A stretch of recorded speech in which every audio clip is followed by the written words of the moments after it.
Someone also just told me that Hassan Piker's in China, and they call him Lemon Bro. Yeah, apparently because he was jealous of I Show Speed, a streamer's China trip a few months ago, or maybe it was last year. I can't remember. And his sort of reaction of jealousy went viral in China. But why is that Lemon Bro? Because I think like lemon, it's like you're sour. It's like you're sour because of jealousy. Oh, that's funny. So he's like a meme over there now. Did China send him on the trip? No, I don't think so. I think he went on a trip with a few other streamers, it looks like. Oh, all right. Did he say, did China send him on the trip? No. Yeah, I wish. But to be fair, I think the Chinese government is in many ways still very old school. So my style of commentary, and even I think the things that I say sarcastically that don't even translate sometimes well to an American audience would probably not be perceived very well by the Chinese government, right? So there's just it doesn't work that way. Yeah, the Communist Party of China is the ultimate like leftism means no jokes. Is the exchange rate reasonable? Overall cost of the trip manageable besides the flight? No, the trip is insanely expensive. Okay, it is. We are spending a lot of money, straight up. Even if like a lot of the stuff that you can purchase, like you can do a much cheaper China trip than the way we're doing it. We are rolling everywhere with a car. We got security. We got tour guides everywhere we go. China is very affordable. Otherwise, we're not doing that. Yeah, top hotels, rides everywhere. I mean, yeah, look, this is beautiful scenery. How much was the Adidas jacket? That's all I need from China. I don't know. Is it expensive compared to doing the same thing in other countries? No, it's cheaper. No, it's much cheaper. Things cost much less in China. Here, we're in Shanghai, okay? Probably one of the most expensive housing markets in China, okay? Shanghai is one of the most expensive housing markets in China. It's very high demand. A lot of Westerners live here. A lot of commerce takes place here. A lot of businesses here, okay? And in Shanghai, I asked our tour guide last night. Not even one of the most. Okay, thank you. Exactly. He said the average rent for a 100 square feet apartment, which is somewhat sizable, right? I think by Chinese standards. The average square meter. I forget. I'm not in the land of freedom no more. I can't be using freedom units. Anyway, what the F is a meter? Anyway, 100 square meter apartamento in Shanghai. In Shanghai, which is the most expensive real estate market, is around $2,600. Like imagine New York City. Or San Francisco is not even, and that's like expensive as an expensive apartment, right? It's very expensive in comparison to the rest of China. Depending on from tier 1 to tier 4, you can go to like a tier 2 city, a tier 3 city, and your entire year's rent would be $1,000 for the record. I'm not saying it's not affordable, but comparing without a PPP adjustment is apples to oranges. Yes, obviously. It's the wages are obviously much lower in China in comparison to America as well. Except with the PPP adjustment, Shanghai is impossible to afford for the average Chinese person. Having said that, the affordability in China is far better than America. So I mean, that is clear, right? I think we all know that, right? If anything, the reason why people keep talking about PPP is purchasing power parity, for those of you who don't know. But one of the things that people constantly talk about in China is going to collapse, the economy is going to collapse, is because things are too affordable. Yeah, China has deflation. Prices are going down, but the wages are not. That's ideal for people that make wages without debt. If you notice, like if you read any any Western analyst about like what is the new problem in China, and they find something every other week, the problem that they say exists in China is that wages are fine. Like they're relatively flat, they've grown. whereas things are too affordable.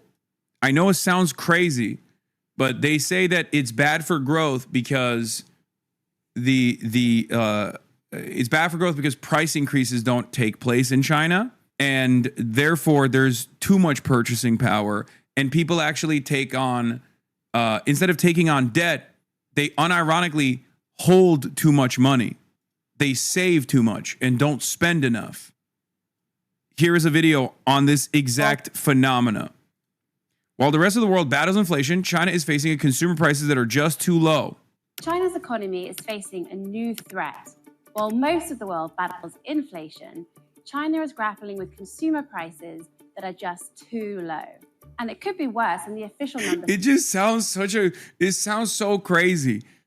And perhaps it's one of the greatest indications that economists are ops. Because from the perspective of the average person, if money is fake and it's just like a way to circulate and a way to stimulate the economy, okay, you look at this and you're like, what's the problem then? They could just like tweak the dials, right? The government could just like tweak the dials and make sure that they can avoid certain shortfalls. And China has been able to do that over and over again, which is precisely the reason why every other week there's another article being like, China is going to, at the collapse, the collapse of China is imminent. The collapse of China is imminent. And they're just like, don't collapse. And then people just move on to the next thing. And this is the next thing, right? But it is this assessment in and of itself is a capitalist one, and one that unfortunately is stunted. You have these horse blinders on where you think in this capitalist hegemonic way, where you think, well, this doesn't make sense from a capitalist perspective. Like, if this happened in a capitalist country that has a decentralized structure, then it would just fail. It would be an abject failure. And yeah, I understand that. I get it. Except that's just not how China operates. China's official consumer inflation data offers limited detail, and it's not entirely clear how it's tracked. Bloomberg tracked 67 everyday items and found that prices are falling in 51 of them. And the pain is spreading. A brutal price war is breaking out across China's entire economy. If one company starts cutting prices... Yes, money is only about resource distribution is correct. Exactly. And if your goal is to get the resources in the hands of as many people as possible, then these kinds of things are not a problem. Do you understand? Their competitors have no choice but to follow. The result? Falling prices, collapsing profits, and no one wins. That phenomenon is called involution, but essentially it's about the fundamental imbalance between supply and demand.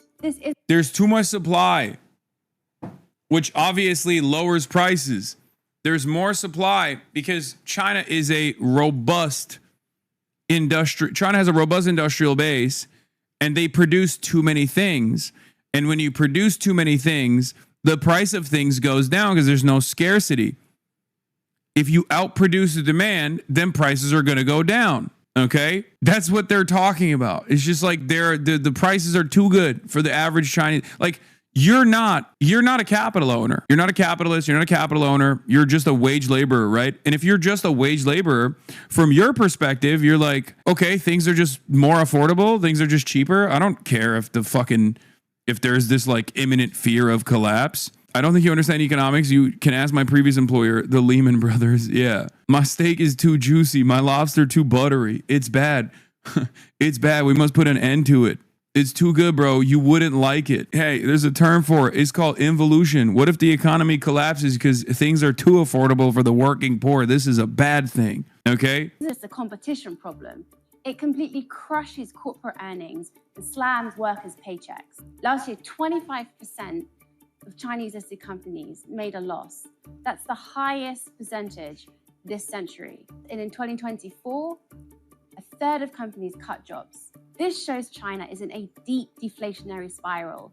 If consumers stop spending, businesses stop investing, the economy slows down, and debt piles up. Beijing is trying to hit the brakes. In July, President Xi Jinping and his top lieutenants ordered a crackdown on excessive consumption. But with the property slump deepening and consumers too nervous to spend, Bro, you don't understand. It's stupid to buy food for yourself today if tomorrow the food is going to be cheaper. Yeah. It's just like economists, I feel like, despite being human beings, economists oftentimes operate as though they are not in their analysis. And it's interesting because the entire economy is still geared around people. And people are never going to be rational actors anyway. Like, they're not robots. So I don't understand what this analysis is supposed to do, especially if you have a different vision or a different mechanism, a different method of governance. These sorts of issues might come up, but they are easier to solve with central planning. Experts think the government's fix won't even. Yeah. Involution is mostly relevant in free market economies where state does not actively stimulate demand with non-profitable state contracts and regulate sectors with price controls. That's the issue. They're still operating under this faulty assessment of well, China is a capitalist country, or whenever they want to fearmonger about China, they'll say it's communist. But whenever they want to talk about like the Chinese economy, they're like, well, it's a capitalist country. It's a capitalist country. It's like, well, they kind of wear, the way I describe it to Americans is kind of like they wear capitalism like a sleeve, right? Instead of previous methods of central planning, like previous formations of centralized planning in a command economy, the Chinese central planning revolves around controlling flows of capital. There is still obviously a lot of intervention and a lot of moving people into a certain direction, right? Moving sectors or focusing on different sectors when there is need for it, need and planning that takes place far before the economy moves in that direction. But this is just how the system works. It's not an accident that you can purchase like a fairly reliable electric vehicle in China for the cost of an expensive NVIDIA a GPU, you know, like it's crazy. That didn't happen out of nowhere. That happened because the government was like, we want to focus. We want to electrify our entire grid. We want to focus on we're the number one. We are the monopoly when it comes to the global monopoly when it comes to, you know, solar panels and renewable energies. And we want to make sure that our entire grid is less reliant on fossil fuels in general, and instead reliant on renewable energies. And therefore, they let 1,000 flowers bloom in terms of EV manufacturing for the last like decade. And the results are that they have this incredible manufacturing base for electric vehicles. Obviously, they are far too competitive in their pricing for European markets, and in an effort not to destroy their own domestic manufacturing sectors, the European markets try to limit the amount of Chinese EVs that can enter their marketplaces, and America just outright bans it, as you guys know. But this is what's going on. Move the needle. Our tracking suggests prices in China are set to fall for the third year in a row in 2025. This is the world's second largest economy. The longer prices stay low, the greater the risk that growth will stall for years, even decades. It feels like their solution to this is a single national market that will standardize rules and regulation to break down regional barriers has moved up on Beijing's agenda. Recent reforms focus on clearer property rights, easier flows of labor and capital, and improved judicial oversight of local law or local enforcement. The new private economy promotion law helps level the playing field for public and private firms while central authorities tighten oversight. The 15th five-year plan will reveal the next steps. You're actually wrong. It's better for the government to provide incentives like the EV rebate instead of increased supply.